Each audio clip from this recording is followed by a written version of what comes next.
Alors bonjour à tous, bienvenue au point de marché Wall Street Insider, Vincent Gann pour vous retrouver. On va faire le bilan de la semaine, le bilan de ma semaine, très moyenne en analyse. Je me suis fait piéger par certaines paires en dollars, mais sur le dollar US, c'est pas gagné. Alors, est-ce que, je pose la question, est-ce que le dollar fait semblant de rebondir? Ça, c'est la question qu'on se pose. Dans tous les cas, il se stabilise sur un support. Il va probablement attendre la Fed. Il y a eu des pièges cette semaine, je retiens la cassure haussière de l'or réintégrée. Il y a eu des choses qui se sont bien passées, les indices boursiers c'était propre, le pétrole c'était propre. Le NZD-USD plus problématique, il a mis du temps à sortir par le haut d'un range de 7 mois, donc il sort par le haut d'un range en dépassant 69, et là potentiellement il réintègre. Mais RBNZ la semaine prochaine, ça pourrait très bien réaccélérer à la hausse. Donc difficile paire, et mauvaise semaine pour moi sur ce taux de change en particulier. Alors, je tiens justement, et ça me paraît important, je vais vous montrer deux choses. Tout d'abord, l'agenda macroéconomique de la semaine prochaine. C'est hallucinant. C'est une semaine décisive. Il y a tout la semaine prochaine. Ça promet de la vol. Alors, je vous montre ça tout de suite. C'est honnêtement, c'est peut-être la semaine la plus chargée du trimestre. Donc, je filtre le calendrier, comme vous pouvez faire vous-même. Déjà, vous voyez la taille des statistiques à forte importance. Mais regardons en détail. Trois banques centrales. Banque de réserve de Nouvelle-Zélande. Bon, ça, forcément, c'est important, les matières premières, etc. Le FOMC, la Banque centrale, la Réserve fédérale des États-Unis. Donc, alors, pas de conférence de presse de Janet Yellen cette semaine, la semaine prochaine. Laissez-moi juste vous remontrer. Voilà. Là, vous êtes sur le site de la Fed. Vous avez toutes les réunions de 2016. Et en fait, il y en a 8 dans l'année, et 4 avec une conférence de presse et des prévisions économiques, et 4 juste avec un communiqué. Le 27, c'est juste un communiqué. Mais en fait, ce qui compte pour le marché, c'est d'interpréter le communiqué pour savoir si la Fed relèvera ses taux le 15 juin ou le 21 septembre, ou pas du tout. Et en fonction de ça, le dollar prendra sa décision. Alors, quelle décision doit prendre le dollar US? Autant vous dire que c'est une décision radicale. Il a les pieds au bord du gouffre. Soit il saute à pieds joints dans le gouffre, en cassant 94. Et derrière, on continue la baisse. C'est donc cette remontée de l'eurodoll depuis les 1,04, la baisse du DXY. Là, vous avez l'US dollar index, celui qui est suivi dans les salles de marché, il y a 54% d'eurodoll là-dedans. Soit au contraire, les pieds au bord du gouffre, les pieds joints, un gros bond en arrière et le dollar rebondit. Ce qu'il pourrait donc très bien faire en restant donc dans ce canal. Maintenant, regardez, là vous êtes sur TradingView, mais c'est du temps réel. Je suis en données journalières. Voilà donc sur quoi le dollar US tente de se stabiliser. Et donc potentiellement, il construit un double bottom. C'est une figure de creux. Alors un double bottom dans un bas de range, forcément, ça peut permettre des anticipations haussières. Mais pour accélérer, il faut bien dépasser ce niveau-là, alors qu'il doit correspondre à peu près à 95,10, 95,20. C'est le point d'accélération ici du 22 octobre dernier, mais c'est un point d'accélération qui a un historique, et ce serait la ligne de coup d'un potentiel double bottom. Mais attention, ce qui pour des personnes est déjà un double bottom peut être simplement un range avant de casser 94. Donc c'est ce que j'observe. Et donc cette semaine, ce qu'on peut dire, comme la semaine dernière, le dollar US a tenu son support. Le dollar US a tenu son support et peut remercier en fin de semaine le décrochage des dollars australiens et néo-zélandais. Un phénomène surprenant alors que ces taux de change avaient accéléré, explosé à la hausse lundi, mardi, mercredi et ils ont reversé complètement, essentiellement hier et encore aujourd'hui. Donc il y a de la vol et probablement une vraie réflexion des investisseurs sur le forex vis-à-vis du dollar US avec cette question donc le gouffre ou le vrai rebond. Sachant qu'en fait on baisse depuis fin janvier sur le dollar US. Là vous avez donc la dernière semaine de janvier, et ça c'est la baisse depuis décembre, ça fait en fait décembre, janvier, février, mars, presque 5 mois que le dollar corrige, donc voilà, potentiellement il tient ce range. Donc on verra. Pour l'instant là, si j'arrête maintenant la clôture, il n'y a pas de double bottom, il n'y a rien, il y a juste une stabilisation. Ça peut être un petit triangle avant de casser, donc l'analyse technique ne donne pas forcément la réponse. Pas tout de suite en tout cas. Donc la semaine prochaine, trois banques centrales, Banque de réserve de Nouvelle-Zélande, Réserve fédérale des États-Unis, Banque centrale du Japon, avec peut-être la première banque centrale majeure qui annoncerait des mesures dites de monnaie hélicoptère. Franchement, je me demande bien pourquoi hélicoptère. Et peu importe, l'idée, c'est du QI directement dans la poche du consommateur. C'est-à-dire qu'à la place de faire un QI en rachetant des titres de dette souveraine ou des actifs financiers ou de la dette corporate, le QI ultime, le QI nouvelle génération 4.0, la monnaie hélicoptère, c'est directement un gros billet au consommateur. Et ça, potentiellement, c'est ce que pourrait bientôt chercher à expérimenter la Banque centrale du Japon. Alors, il y a beaucoup de rumeurs. Probablement que les banquiers centraux de la BOJ travaillent sur un énorme programme. Mais la question, c'est vont-ils l'annoncer la semaine prochaine? En tout cas, on voit déjà que ça fait remonter l'USD Yen. Donc à ces trois banques centrales s'ajoutent les commandes de biens durables, la confiance du consommateur et surtout la première estimation de la croissance économique au premier trimestre, janvier, février, mars, au Royaume-Uni, aux États-Unis et, et en Europe, ainsi que la première estimation de l'inflation en avril au sein de la zone euro. Et il y a aussi le PIB au Canada. Plus le PMI manufacturier de la Chine, samedi 30. Bon, autant vous dire qu'il y a tout. Donc il y a de la Banque centrale, du PIB et des estimations préliminaires de chiffres macroéconomiques majeurs. Et pour plusieurs pays. Donc c'est une énorme semaine, la semaine prochaine. Elle commencera en douceur, et puis après on enchaîne milieu de semaine, des banques centrales, etc. Et puis n'oubliez pas, vendredi 29 avril, la conférence en ligne d'LIFX, où justement, à l'ouverture de la conférence en ligne vendredi prochain, on reçoit Mathieu Muchery, qui est chef économiste BNP Paribas Cardiff, et qui viendra justement expliquer en détail ce qu'est la fameuse monnaie hélicoptère, concrètement. Tout le monde imagine en effet, comme le poste JS Crapulus, un hélicoptère qui va larguer ses billets. Mais derrière ce terme, il y a une réalité économique qui peut se traduire de plusieurs façons et il viendra nous expliquer ça. Entre autres. Voilà, donc pour le calendrier économique la semaine prochaine, il faut avoir conscience de ça, donc encore de la vol. Le dollar US, c'est le graphique, en fait je retiens deux graphiques cette semaine. Le dollar US qui tient une nouvelle fois son support, donc deux fois, et forcément dès qu'on voit deux tests réussis, tout le monde dit double bottom, mais c'est pas encore actif, hein, on n'a pas cassé à une de coups. Et enfin, si je devais choisir un signal technique cette semaine, c'est pas l'euro dollar, c'est pas le GBP USD, c'est pas l'USD Yen. Si je devais choisir un signal technique, je vous le présente tout de suite. C'est le pétrole. Pourquoi?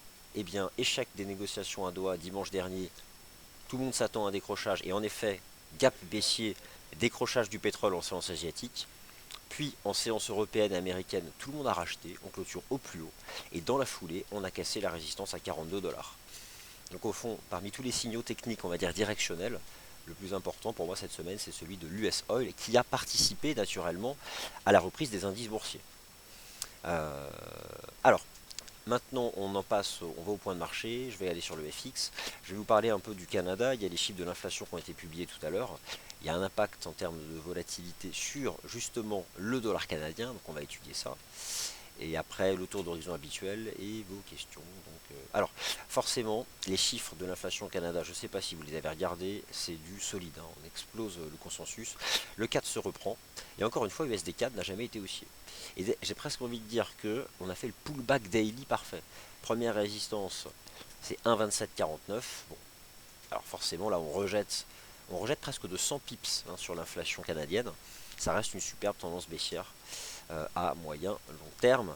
Après, attention, nous visions 1,25, 60, un support daily, il a presque été fait. Donc forcément on modère clairement nos ardeurs baissières, mais techniquement parlant, il n'y a rien d'haussier, étant donné que là, la première résistance rejette les cours. Alors, toutes les paires en CAD sont bien sûr sous pression, à commencer par l'EuroCAD aussi, hein, je vais vous remontrer l'EuroCAD. L'EuroCAD hier qui a fait une reprise avant de rechuter aujourd'hui. Bon, la reprise c'était quoi? C'est la volatilité de la BCE, hier plus 100 pips, moins 100 pips, donc lui-même rejette. Le CAD-Yen va rester sous résistance, non, le CAD-Yen, au contraire, que dis-je? Voilà, alors le CAD-Yen s'essaye à une cassure de résistance. Alors ça m'intéresse. Mais alors, bon, on essaye, hein. Franchement c'est pas mal. Après, ce qui me gêne, c'est que ça ressemble tellement au range du NZD-USD où on cassure. Je pensais qu'on avait définitivement passé 0,69 et là ça me malmène complètement. Je fais attention. Mais franchement, bon, c'est quand même pas mal engagé, CAD-Yen. Après c'est un chandelier D1. Mais si on a ça ce soir à la close, c'est boule. Et en plus, on peut s'attendre en début de semaine à ce que le marché continue d'acheter des paires en yens avec les anticipations liées à la BOJ. Mais je vous proposerai qu'une stratégie. Ça me paraît beaucoup trop risqué, alors que les attentes sont hyper fortes. Et dès lors que les attentes sont fortes, on a une volatilité qui sera de plusieurs centaines de pips. En décembre dernier, avec la BCE, les attentes étaient fortes, il y a eu 400 pips de vol. En mars, les attentes étaient fortes, il y a eu 400. Cette semaine, les attentes n'étaient pas fortes, il y a eu 100. Donc voilà. Mais en tout cas, le CAD yen s'essaye en effet, donc soutenu par le dollar canadien, bien sûr, à dépasser la résistance des 87. Et derrière, écoutez, on peut avoir un raisonnement chartiste ou un raisonnement un peu plus technique en projetant l'amplitude de ce range dont les cours seraient en train de sortir. Donc, ouais, en étant réaliste, le target ce serait 90. En tout cas, voilà. Le marché s'y essaye. Alors, les paires en dollars. Eurodoll, écoutez, hein, les fameux 1,1250, 1,1260, là malheureusement on a un 1,1254, donc je vais rien pouvoir vous dire. Mais projetons-nous, imaginons que la semaine soit terminée, donc ce soir, à quoi ressemble le graphique weekly. Ça c'est, je sais pas comment interpréter ça. Et bon, forcément on voit que c'est une grosse mèche haute. Mais on clôture sur le support. On n'a pas une cassure comme là en octobre 2015. Ou encore comme en juin 2015, ou encore comme en mai 2015, ou encore comme en février 2015. Mais forcément, il y a des pressions baissières. Des pressions baissières depuis que la Banque Centrale Européenne a annoncé l'engagement d'un vaste programme d'achat de dettes corpo. Mais là, bon, forcément, si vous avez vendu ce matin ou hier, vous êtes bien. Mais 1,1250, 1,1260, je ne peux pas vendre, moi, cette zone de support. Alors de toute façon, vous savez, sur les paires en dollars, plutôt que me faire piéger, comme un peu je l'ai été clairement cette semaine sur le NZD-USD, je vais faire confiance à cet actif. En gros, si j'ai un double bottom sur le DXY, je vais clairement m'adapter au marché. Le marché, étant donné que moi je l'étudie en pratiquant beaucoup l'analyse technique, si j'ai un double bottom sur un support de cette dimension, je vais clairement défendre le rebond du dollar US. J'ai accompagné sa baisse depuis décembre, fermement, à travers les achats d'euro-dollar. Et c'est vrai que depuis 2 semaines, je continue de défendre la baisse du dollar US. Et il baisse plus, il fait un range. Là, je suis un peu malmené. Et j'ai un adage qui dit qu'une tendance se relance plusieurs fois, mais ne se retourne qu'une fois. La tendance baissière s'est relancée plusieurs fois. Si on fait un double bottom, on saura qu'elle s'est retournée et on remonte. Une tendance se relance plusieurs fois, mais ne se retourne qu'une fois. Et peut-être que là, on construit le retournement. Mais rien n'est sûr. On fait peut-être juste un petit range avant de casser. Janet Yellen l'a fait de la semaine prochaine. Et si on a un communiqué un peu platonique, ça peut en effet remonter plus fortement. Donc on verra. Bon, c'est franchement pas évident, je trouve, en ce moment. Bon, déjà, les marchés boursiers ne sont pas faciles par nature, mais en ce moment, c'est vraiment compliqué. Alors, l'USDN poursuit sa remontée. Pour vous montrer à quel point le marché spécule sur la BOJ, la première résistance, personne ne l'a vendue. Personne ne vend l'USDN. La monte en ligne droite. Et là, on est carrément en train de taper l'ancien range. Et personne ne vend. Alors, voilà, c'est juste pour vous montrer qu'à un moment ou à un autre, quand on a des anticipations monétaires fortes, l'analyse technique, on peut la mettre de côté. L'USD-Yen peut traverser les résistances comme dans du beurre si la BOJ engage un programme de monnaie hélicoptère. Typiquement, les résistances, et il s'en fichera complètement. Donc là, ça continue de remonter, le momentum est haussier. J'ai pas de stratégie à vous proposer. C'est comme l'expliquait Sylvain, c'est la neutralité. La neutralité, c'est un vrai choix. Pas obligé d'acheter ou de vendre. Parfois on a besoin de temps un peu pour y voir plus clair, ou on souhaite se mettre à l'écart d'un risque de vol, d'où l'absence de stratégie. Alors, je dis ça, oui et non. Bon, vous sentez bien que sur le CAD yen, je vous invite quand même, étant donné qu'en plus j'ai une anticipation haussière sur le pétrole pour viser 48 avant l'été, d'ici l'été. En plus, l'été prochain, c'est la driving season aux États-Unis. Ça va consommer du pétrole, donc ça peut encore aider la remontée du prix du pétrole. Donc forcément dans le CAD yen, il y a forcément le yen donc qui me dérange, mais il y a le CAD, lui il me dérange pas. Et là on casserait la résistance à 87. Donc là, il ne faut pas y aller tout de suite, mais ça fait partie des charts ce soir à surveiller. Regardez, pensez à le regarder ce soir quand le marché sera clôturé. Et si on a une belle cassure weekly, l'attraper au premier pullback lundi, ça me paraît propre pour viser 90. Le câble, alors pour le coup cette semaine je me suis fait piéger par le NZD-USD, piégé par la UD, pas par l'USD CAD, mais par contre sur le GBP-USD, aucun piège. Depuis le début de la semaine, j'ai cette conviction que le câble veut monter. J'ai vu ça à travers l'évolution des retail open short positions, à travers le momentum et surtout à travers l'euro GBP qui casse des supports et le dollar qui rebondit cette semaine. Le câble, il monte. Attention, le signal n'est pas donné, mais une cassure des 1,44 $, c'est 1,46 lors des prochaines semaines. Mais ne me faites pas dire ce que j'ai pas dit. Là, on vaut 1,4404. Un chandelier D1 qui serait de cette façon, comme ça, c'est pas un signal d'achat. Mais l'euro GBP est tellement en train de s'enfoncer que je crois de plus en plus à des hedge funds, des fonds, des précurseurs qui payent du GBP en excluant le Brexit. Un peu comme pour le yen, hein. Là, il y a des. À votre avis, qu'est-ce qui fait remonter l'USD yen?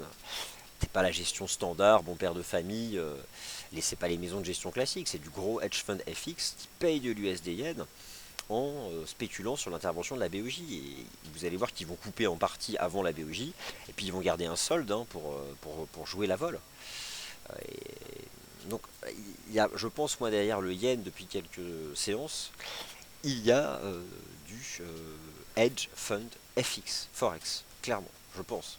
Il n'y a que ce type de fonds qui peuvent jouer des mouvements comme ça spéculatifs sur des anticipations aussi fortes liées à une banque centrale.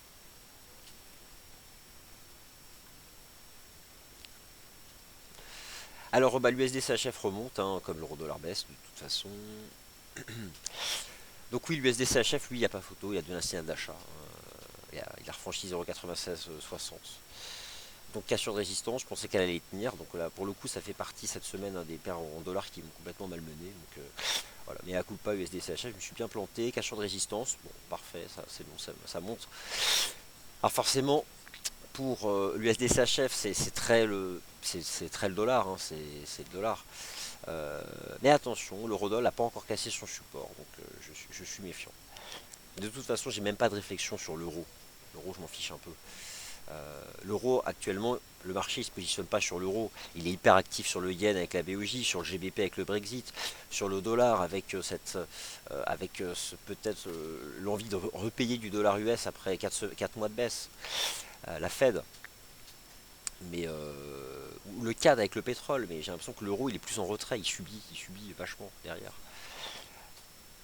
En tout cas, bon, le DXY, je vais vraiment regarder la clôture ce soir. Je ne sais pas du tout quel type de chandelier D1 on aura. Là, vous avez un chandelier D1 sous les yeux, journalier, pardon. Je ne sais pas du tout quel type de chandelier on aura. On verra. Je me souviens, le 14 avril dernier, il y avait une tentative de cassure de résistance sur le dollar US. C'est quand l'eurodoll cassait un 13,30. Et là, tout le monde criait l'eurodoll, objectif indice, 1,11, ça va couler, ça va couler. Et finalement, le dollar avait fait une mèche haute et a rebaissé, ce qui a fait remonter l'eurodollar à 1,14. Donc c'est pour ça que j'attends vraiment cette clôture journalière de l'US dollar index. Alors non pas celui de FXM, qui présente une configuration technique assez proche. Hein. Ça bizote, ça commence à faire compression. Mais honnêtement, le DXY est beaucoup beaucoup plus propre que celui de FXM. Là pour le coup, je ne vais pas me mentir. Mieux vaut pratiquer l'analyse technique sur le DXY. À un moment aussi critique où la Fed est attendue, mieux vaut regarder celui que toutes les grandes salles de marché et sociétés de gestion regardent, donc le DXY. Alors, donc en effet, eh bien voilà Tony qui nous parle du CAD yen. Donc justement, bah, on en a parlé donc tout à l'heure. Oui, alors, on va revenir sur le NZD USD. J'ai oublié que c'était une paire à canaux et une paire à retracement. Non, alors rappelez-vous. Euh, bon, au final j'ai tort, mais rappelez-vous, j'ai eu une démarche quand même sur le NZD USD de dire ça retrace tout le temps énormément. Donc je me suis dit, cette semaine, je vais utiliser le ratio de retracement le plus fort, hein, un bon 61,8. Bon, le marché a pulvérisé mes 0,61,8. Ça, voilà, c'est fini, cette stratégie, elle est morte. Mais on a mis tellement de temps, je me mets en weekly chart. Regardez, on a la semaine dernière, on en sort marginalement par le haut. Le fameux range là, avec la ligne de coup à 69. Là, on accélère en milieu de semaine, on est presque à 0,71. C'était quand même crédible. Puis le pétrole qui cassait une résistance. La Chine, bon, et ben non. Si on a ce chandelier weekly, c'est pas beau. Et ce que je crains, en données journalières, c'est qu'on a cherché 7 lignes de tendance. Et elle passe à 67,50. Bon, on verra déjà la clôture journalière et weekly. Là, on est à 68,75. Si le marché il est sur du 69,10 ou du 69,20 ce soir, il aura quand même tenu le weekly support. On verra. Bon, il y a la semaine prochaine la Banque de réserve de Nouvelle-Zélande. Elle est intervenue 2 fois depuis le début de l'année. Elle a baissé une fois ses taux. Et si vous prenez le NZD-USD depuis le début de l'année, il fait que monter. Et la baisse des taux de la RBNZ avait fait monter le NZD. Allez y comprendre quelque chose. Mais je ne suis pas en train de dire que la semaine prochaine, il faut jouer la RBNZ en mode espoir pour que ça remonte. Ma stratégie, encore une fois, elle est morte. Clairement, elle est stoppée et 1000 fois stoppée. Mais ce marché ne va pas forcément s'écrouler. Ça va dépendra clairement de l'approche monétaire de la RBNZ.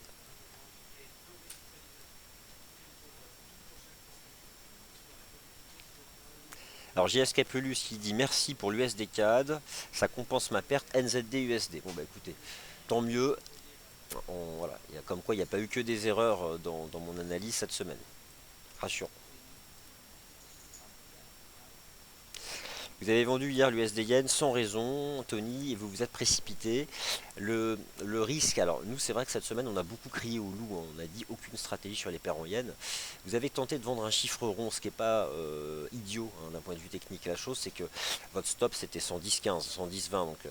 Mais le momentum est tellement fort, et les spéculations sur la BOJ sont tellement fortes. Alors par contre, je vous dis pas, si on a un statu quo de la BOJ et qu'elle annonce rien, attention dégâts, attention gap baissier. On n'en est pas là. On n'en est pas du tout là. Le GBP USD, donc on en a parlé, il faudrait vraiment briquer un 44. Non, non, le pétrole reste au-dessus de ses 42 dollars. Donc, alors, Pado, euro 10 pips en dessous des 1,1260. Alors, quand validez-vous un signal de vente? Bonjour Pado. Alors, je vous ai expliqué en fait tout à l'heure, mais je vais vous redire, mais c'est une bonne question. Ma réflexion, elle se fait sur le dollar US. Écoutez, on va prendre le point bas du 14 avril. Ça correspond à la ligne de coup sur le DXY. 1,1233. Voilà. Si ce soir on clôture sous 1,1233, bon bah c'est fini quoi. C'est fini. Mais attention, il est 9h39 à New York. La session US commence à peine et elle est longue la session US. Et on ne sait pas du tout comment les investisseurs américains vont se comporter face à ces 3 jours de rebond du dollar, alors qu'on est en fin de semaine. Peut-être qu'ils vont vouloir prendre des bénéfices avant le week-end, avant la Fed, ou au contraire renforcer en jouant la Fed peut-être moins dovish. Enfin, je ne sais pas. Mais bon, techniquement, c'est ça que vous devez tous surveiller. Je vous donne le lien vers TradingView. C'est un site graphique sponsorisé par FXM. Plutôt que regarder l'euro-dollar cet après-midi, regardez celui-ci. C'est du live, vous avez du temps réel. Donc ça c'est propre. Et surveillez vraiment. Si on dépasse le sommet du 14 avril, c'est un double bottom et c'est reparti. Ce sera le point bas pour le dollar US. Voilà.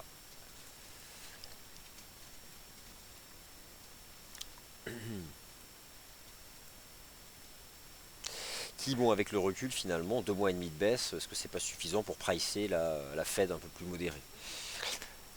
Ça, honnêtement, aller pricer en bourse un... En effet, le NZD-USD n'est pas encore mort, il peut encore tenir 69 et à terme, juste aller rechercher.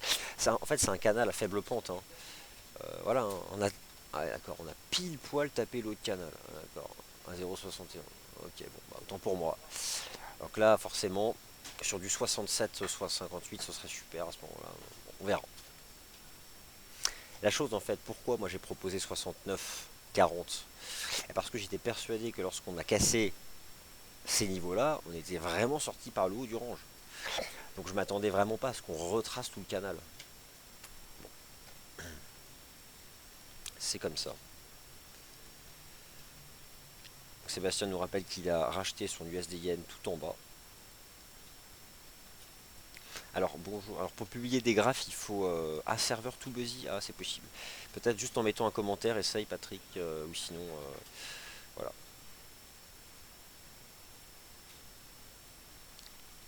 Alors Jérôme nous rappelle que ça sent pas bon pour l'euro dollar vu cette espèce de glissade baissière. Alors oui et non, je dirais oui et non. Euh, Si l'euro avait, moi je me suis fait cette réflexion ce matin, s'il avait voulu décrocher, pourquoi il l'a pas fait hier? Alors peut-être, on annonce le programme de dette corporate. Euh, je pense que l'euro, le marché, il se positionne pas sur l'euro. Hier, l'euro a été vendu avec la dette corpo. Maintenant, il est passé en mode USD. Et pour que l'eurodoll explose son support, il faut que l'USD active le double bottom. C'est pour ça que mieux vaut surveiller le DXY. Pour l'instant, il n'a pas cassé son support, l'eurodoll, hein. Et vous allez voir que s'il clôture ce soir, bon, ça va dépendre des statuts S, hein. D'ailleurs, il y en a une dans 3 minutes, on aura peut-être bientôt la réponse. Mais, alors, il y a des chiffres là dans 2 minutes, c'est le PMI manufacturier selon Markit en avril aux États-Unis. Alors c'est moins suivi que celui d'ISM, mais malgré tout, il a un impact. Donc on va le regarder ensemble. Le marché l'attend, on va mettre l'eurodoll en H1. Le marché l'attend à 52. Voilà, cette petite glissade de l'eurodoll. Et on va regarder les chiffres. Ouais, il a décroché depuis les 1,14. Ouais. Il a fait 1,1398. 1,1398.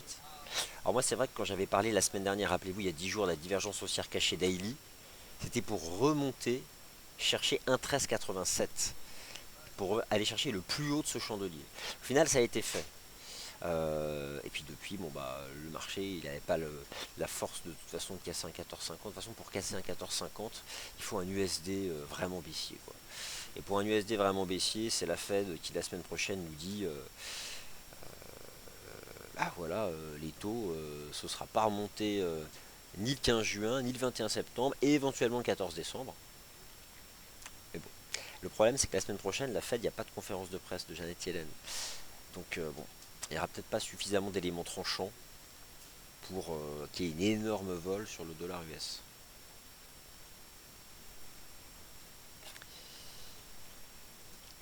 Alors les indices, bonjour Georges, alors les indices, attention, en Europe, alors les US sont presque tout en haut de leur sommet historique. En Europe, on a bien monté, on monte depuis le 7 avril, hein, il est conscient d'une chose, les points bas en Europe, rappelez-vous, le point bas swing a été fait le 7 avril. 7 et 8 avril, DAX, CAC, Eurostock 50, MIB, BEX, FTSE, tous le 7 avril. Non, juste pour dire, ça fait 2 semaines qu'on monte, 2 semaines qu'on monte, 2 belles semaines de hausse sur les actions, un marché action, surtout les indices européens, ça retrace tout le temps. C'est comme le NZD, et ça retrace pas à moitié. Donc il faut faire attention à ça. Pour l'instant, c'est vrai que ça reste fort.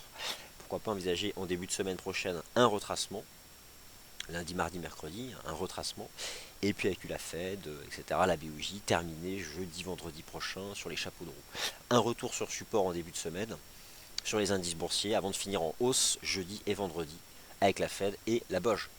Les dollar s'enfoncent, donc ça, enfin, on n'a pas les chiffres encore, donc, mais ça joue le bon chiffre là.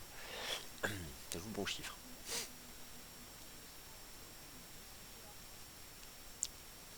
Alors, c'est parti. Alors maintenant ça remonte. Alors le chiffre. Allez, c'est parti. Il est pas bon. Alors sérieusement pas bon. Ça c'est surprenant donc pour le dollar. Pauvre dollar, ça va pas l'aider, on verra. Presque sous 50. Alors là pour le coup, si le PMI manufacturier des États-Unis passe un jour sous 50, selon Markit, c'est chaud. 50,8, on attendait 52. Alors ça fait partie des chiffres qui vont pas aider le dollar américain. Il n'y a pas non plus une vol de malade, le marché n'achète pas massivement l'euro-dollar, mais c'est un chiffre qui peut aider l'euro-dollar. Et on voit que c'est pas non plus, le marché n'en tient pas trop compte, mais c'est un mauvais chiffre pour le dollar US. Voilà, c'est tout ce qu'on peut dire. Il y a cette thématique peut-être d'une économie US bientôt en récession, en ralentissement, sur les derniers chiffres macro. Ils n'étaient pas bons les derniers chiffres macro, et là on a à nouveau un chiffre macro qui est pas bon. Alors, est-ce que avec ces chiffres macro, le dollar peut vraiment exploser à la hausse? C'est la question que je me pose. En tout cas, ce chiffre ne va pas aider le scénario d'une cassure du support. Après, ça peut tout à fait intervenir. Un mot sur les indices boursiers.